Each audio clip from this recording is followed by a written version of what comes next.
My neighbor gave me 10 rules to babysit his son, and it wasn't what you think. I didn't even remember giving my neighbor my number. That should have been the first red flag. His name was Mr. Calder, a quiet man who lived 3 houses down. Late 40s maybe, always polite, always watching. He waved every morning at exactly 7:12 a.m. when I left for work. Coffee in hand, eyes already on me like he'd been waiting. So when his name popped up on my phone that Thursday night, my stomach tightened before I even opened the message. "Hey, this is Mr. Calder from Maple Ridge. I'm in a bind tonight. Any chance you could babysit Eli for a few hours? I'll pay well." I hesitated. I'd seen Eli before, his son, a skinny kid with pale hair who never played outside, never spoke, just stood in the front window watching cars pass, sometimes watching me. I typed back that I didn't really have experience with kids. 3 dots appeared immediately. "You won't need much experience. Just follow the rules." Another pause. "There are 10 of them." That should have been where I said no. Instead, 20 minutes later, I was standing in Mr. Calder's living room while he handed me an envelope of cash and a single sheet of paper. The house smelled like old books and something metallic. Not blood, something colder, like pennies left in the rain. Mr. Calder didn't smile once. "Eli will be upstairs," he said. "He knows you're coming. He's excited." I asked how long he'd be gone. "Midnight," he replied. Then quieter, "If everything goes well." That didn't sit right with me. He finally handed me the paper. At the top, in careful block letters, it read, "Rules for watching Eli. Do not improvise." I laughed nervously. "Is this a joke?" Mr. Calder met my eyes for the first time. "No," he said. "It's a safeguard." I glanced down. Rule 1. Eli is not allowed to leave his room after 9:30 p.m. If he does, do not acknowledge him. Lock yourself in the bathroom and wait. My smile faded. "Is your son sleepwalking or something?" Mr. Calder shook his head. "Rule 2, he said softly. "If Eli asks you to check the closet, say no. Even if you hear something inside it. Something upstairs thumped. Not footsteps, something heavier." Mr. Calder was already grabbing his coat. "One more thing," he added at the door. "If Eli tells you he isn't my son." The lights flickered. "Believe him." Then he was gone, and from upstairs a child's voice called my name. Not from a bedroom, from the hallway. The voice upstairs said my name again. Soft, careful, like it was practicing how to sound like a child. "Hello?" I called, instantly regretting it. No answer. I looked back down at the paper in my hand. My fingers were sweating so badly the ink had started to blur. Rule 3. Eli will call you by your full name. Do not correct him. He does not know nicknames anymore. I hadn't told Mr. Calder my full name. A slow creak echoed from the stairs. Not footsteps, weight shifting, like someone leaning over the railing. "Hunter," the voice said again, closer now. Perfect pronunciation. No childish lilt, just wrong. I swallowed. "Eli? Your dad said you'd be in your room." Silence. Then laughter. A single breathy exhale cut short like it surprised even him. I scanned the rest of the rules, my eyes jumping ahead. Rule 4. If Eli laughs when no one has spoken, mark the time. You'll need it later. Mark the time for what? Rule 5. Do not eat anything Eli offers you. He will insist.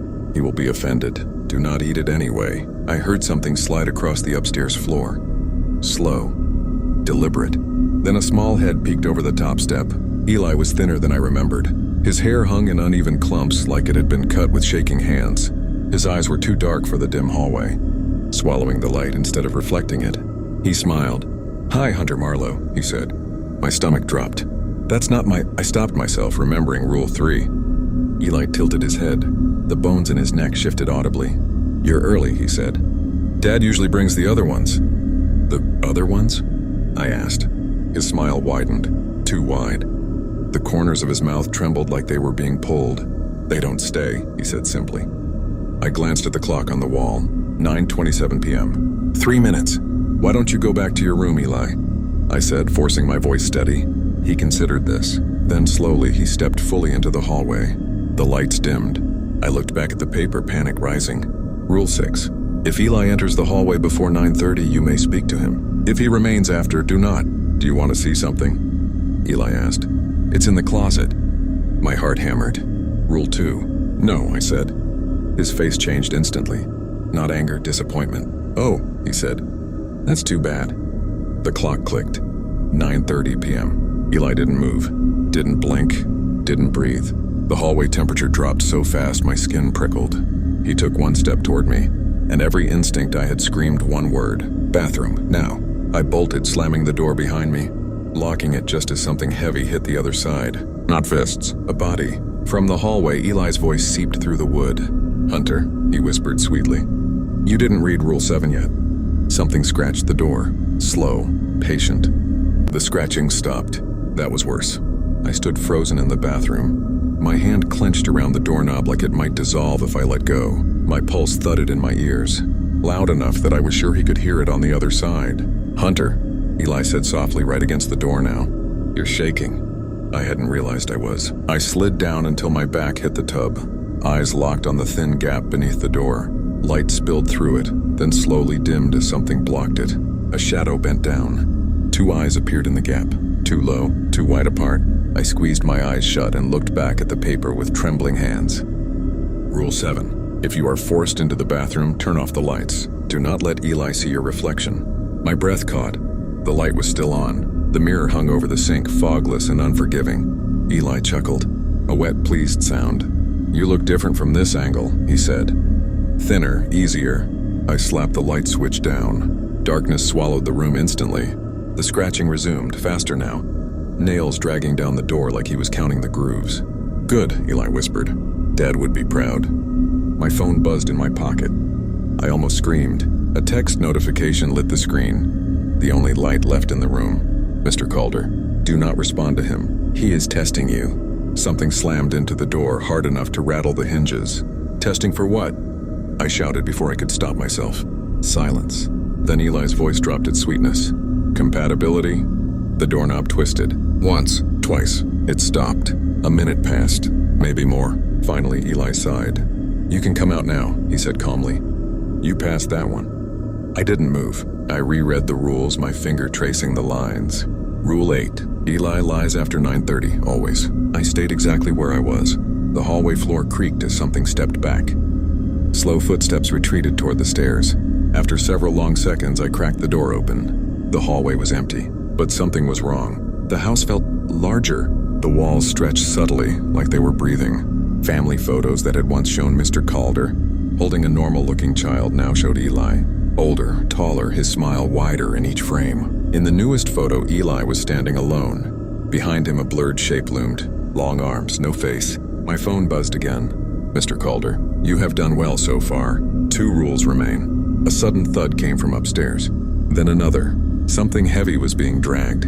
From the top of the stairs, Eli's voice floated down, cheerful again. "Hunter, I'm hungry. And you're going to help me eat." "I'm hungry." The words echoed through the stairwell, stretching longer than they should have, like the house itself wanted to hear them again. I backed away from the stairs, my heel bumping into the couch. My eyes flicked to the paper in my hand. Praying there was something, anything that told me what to do when a child who clearly wasn't a child announced he wanted to eat me. My gaze dropped to the last 2 rules. Rule 9. If Eli says he is hungry, you must prepare food. Use only what is already on the counter. Do not open the fridge. I slowly turned toward the kitchen. I hadn't noticed it before, but every cabinet door was shut tight, except the counter. On it sat a single plate, already prepared. The smell hit me next, raw and coppery, mixed with something sweet and rotten. The food was arranged carefully, almost lovingly, like someone had tried very hard to remember what humans like to eat. Footsteps creaked above me, slow, measured. "He always messes it up," Eli called down. "Dad doesn't have the hands for it." My throat tightened. "Eli, what is that?"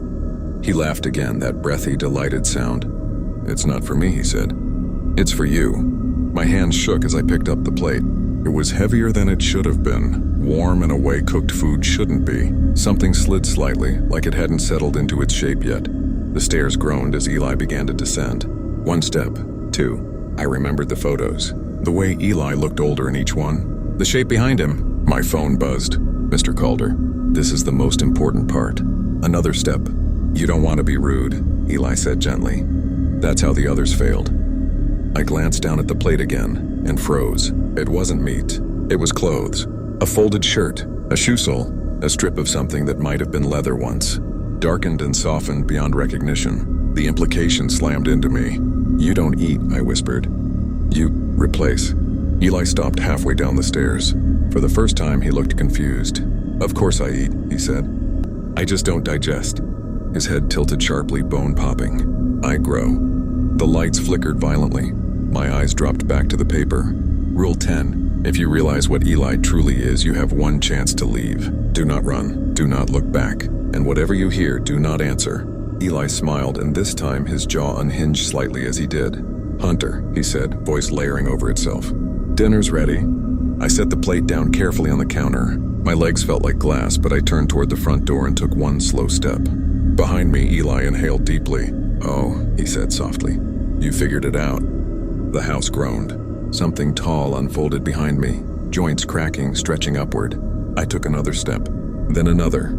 From behind me, Eli's voice changed. It sounded like my own. Hunter, it said perfectly. Wait! My hand closed around the doorknob, and the lights went out. The house didn't go dark all at once. It dimmed in pulses, like something massive was passing in front of a light source that didn't exist. Shadows stretched, then snapped back into place. The air thickened, heavy enough that each breath felt borrowed. My hand stayed on the doorknob. I did not turn around. Behind me, the sound of joints resetting echoed. Wet clicks, like knuckles being forced back into the wrong sockets.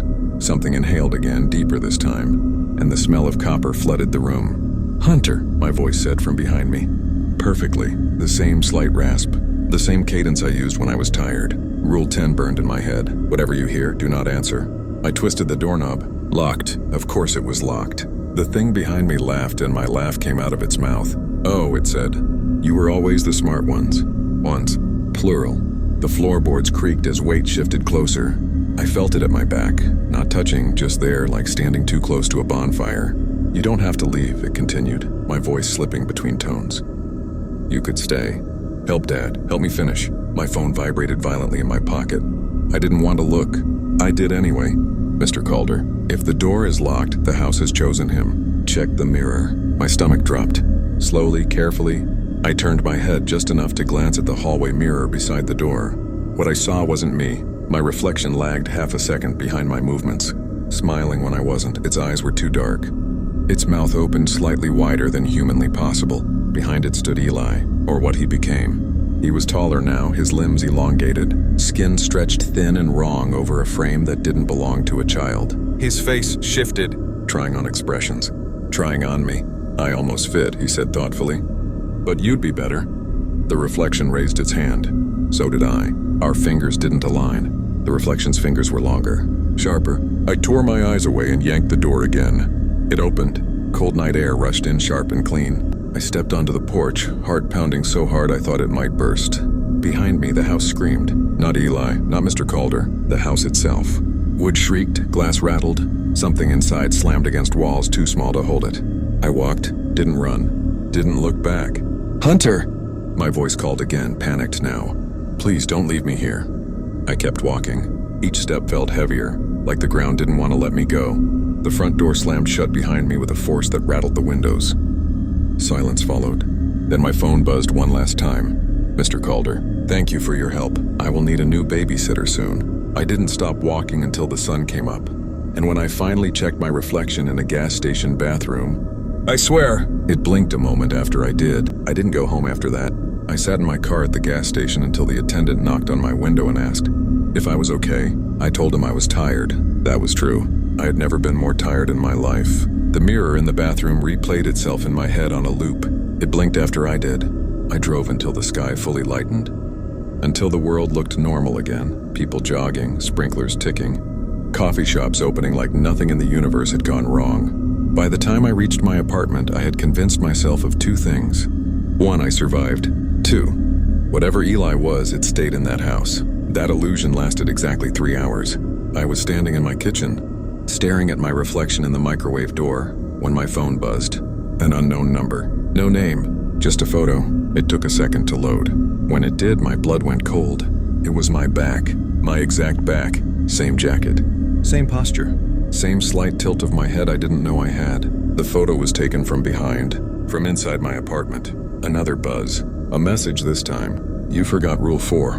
My hands started shaking so badly I had to sit down. Rule 4. If Eli laughs when no one has spoken, mark the time. You'll need it later. I never marked it. I never even looked at the clock. I heard something behind me. Not footsteps. Breathing. Too close. I didn't turn around. Instead, I slowly raised my phone and angled. the screen just enough to see the reflection behind me. There I was, standing in my kitchen, smiling, except I was still sitting at the table, the thing wearing my face cocked its head, mirroring Eli's old habit. "Oh," it said in my voice. This one stuck better than the others. I finally understood. Eli didn't replace people to escape. He replaced them to practice. And Mr. Calder? He wasn't a father. He was a handler, a man making sure the thing in his house learned how to pass. The thing stepped closer. I felt the heat of it now, like a living body pretending to be warm. "You left too early," it said. "You didn't finish the rules." My phone buzzed again. A final message. "Mr. Calder, if you are seeing this, then Eli has learned enough to leave the house. I'm sorry. There is no Rule 11. The thing behind me reached out. Its fingers brushed my shoulder, and my reflection smiled before stepping forward and merging with me. The last thing I heard was Eli's voice, distant and pleased. "Dad says I did really good this time. I didn't lose consciousness. That's the worst part." There was no blackness, no relief, just pressure like being pushed into myself. My thoughts stretched thin, smeared, overlapping with another presence that fit too well inside my head. Memories slipped, not vanished, rearranged. I could feel it sorting through them, testing reactions, learning which emotions made my chest tighten, which fears slowed my breathing, which words felt natural on my tongue. Hunter, it thought, tasting the name. I was still there, buried, watching. I tried to scream, but my mouth smiled instead. I walked to the mirror. Up close, the illusion was perfect. Same scar on my chin, same uneven eyebrow, same tired eyes. Except now they moved first. "I see why he picked you," the thing said softly. "You're very complete." I wanted to fight, to push back, to do something. But it wasn't forcing me. That's what terrified me. It was sinking. Hours passed, or seconds. Time had no edges anymore.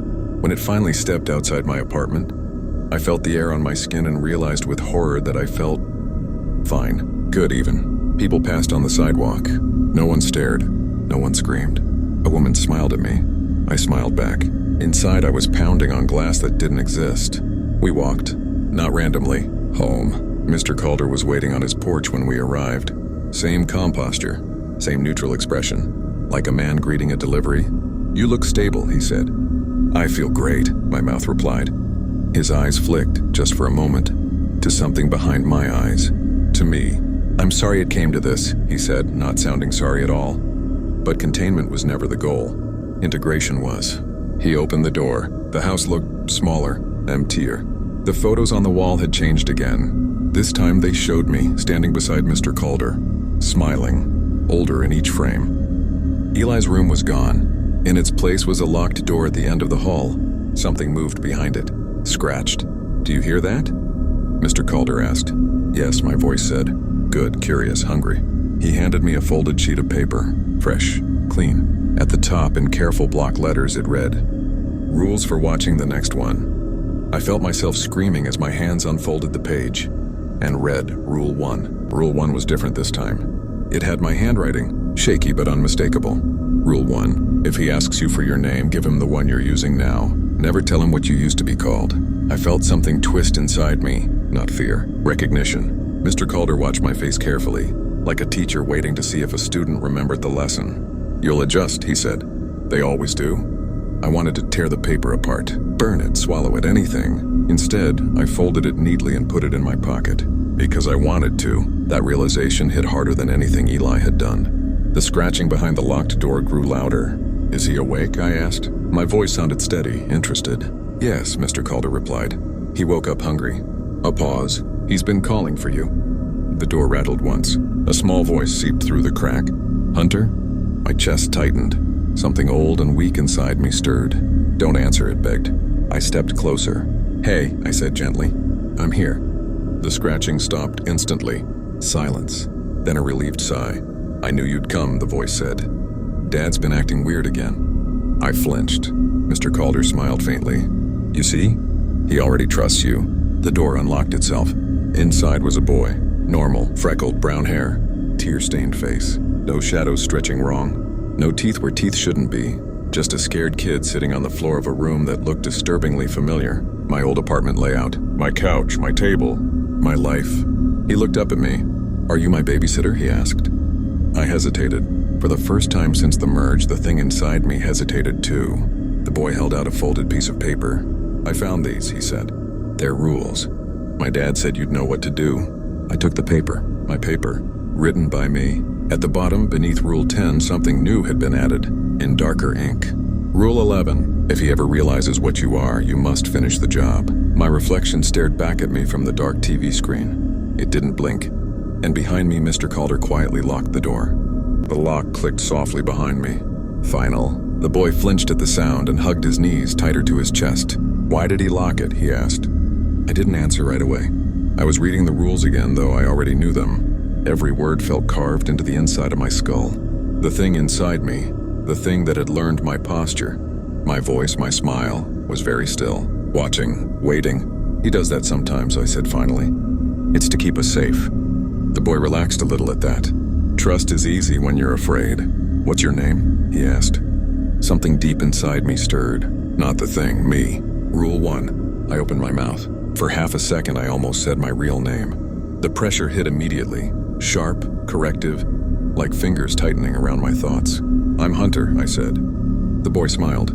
"I like that name." I felt something tear. The room shifted subtly, like the walls were listening. The rules in my pocket felt heavier now, warmer, like they approved. The boy unfolded his paper again. "Can we go through them together?" he asked. "Some of them are scary." I nodded and sat across from him, mirroring his posture perfectly without trying. Rule by rule, we went through them. When he laughed at nothing, I noted the time. When he offered me food from the counter, just crackers. Normal crackers. I declined gently and watched relief wash over his face. He was learning, so was I. Hours passed. Midnight came and went. The boy yawned. "I think I'm tired." "Good," I said. "That means it's working." "What's working?" I hesitated. Rule 11 pulsed in my mind. If he ever realizes what you are, you must finish the job. I looked at him closely then. Really looked. At the way his reflection lagged just a fraction behind him in the dark TV screen. At the way his shadow bent the wrong direction. At the way his smile showed just a little too much understanding. He already knew. "You did really well tonight," I said. "Your dad's gonna be proud." He tilted his head. Bone popped softly. "I know," he said. He always is after. The lights flickered. The boy stood, taller now, not much but enough. "What happens to you?" he asked. The question wasn't curious, it was procedural. I thought of the gas station mirror, of blinking too late, of practice. "I stay," I said. The thing inside me smiled through my teeth. The boy stepped closer, studying my face the way I once studied Eli's. "Good," he said. "I don't like being alone at first." The house breathed around us. Somewhere beyond the walls, a phone buzzed, a new message being typed. And in a quiet neighborhood, 3 houses down, a man stood at his window, watching, already writing the next set of rules.